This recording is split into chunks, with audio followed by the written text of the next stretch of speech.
1 वर्ष तुम्हाला देऊया घ्या. झालं की 1 वर्ष.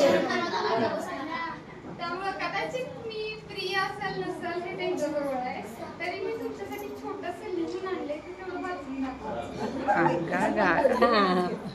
सन्माननीय मुख्याध्यापक, माझे सहकारी शिक्षक वृंद आणि माझ्या अतिशय प्रिय असे इयत्ता 7वीचे विद्यार्थी, आजचा हा दिवस माझ्यासाठी अतिशय विशेष आहे आणि थोडासा बहुमूल्य आहे.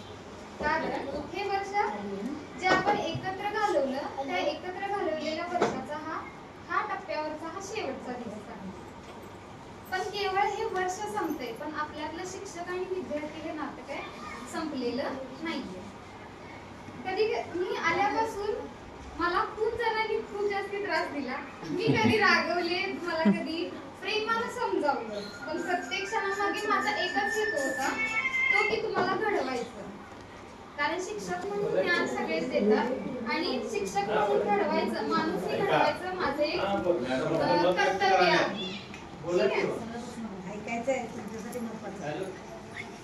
आज तुम्ही पुढच्या इयत्तेसाठी वाटचाल करत आहात, पण लक्षात ठेवा, ही शाळा, हा वर्ग आणि आम्ही शिक्षक कायम तुमच्या सोबतच आहोत.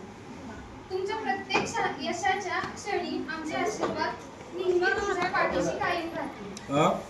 शाळा संपते आणि शिक्षण कधीच थांबत नाही.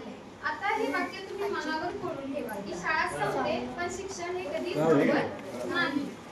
सांगितलं नाही म्हणून शाळेत पुढच्या टप्प्यामध्ये सांगितलं नाही, नवे विषय, नवीन स्पर्धा भेटतील, पण एक गोष्ट विसरू सकाळपासून आहे ना शाळेत. चांगलं मला मॅडम मला फोन केला आणि कृतज्ञ राहा.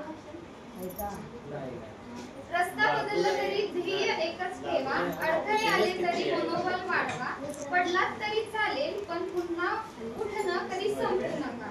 शेवटी एवढंच फक्त बोलते की आज तुम्ही आमचे विद्यार्थी आहात, पण उद्या या देशाचे भविष्य आहात. म्हणून स्वप्ने मोठी बघा आणि त्यासाठी मनापासून प्रयत्न करा. माझ्या प्रत्येक विद्यार्थ्याला मनपूर्वक शुभेच्छा देते आणि तुमचं आयुष्य आनंदी, प्रेरणादायी आणि यशस्वी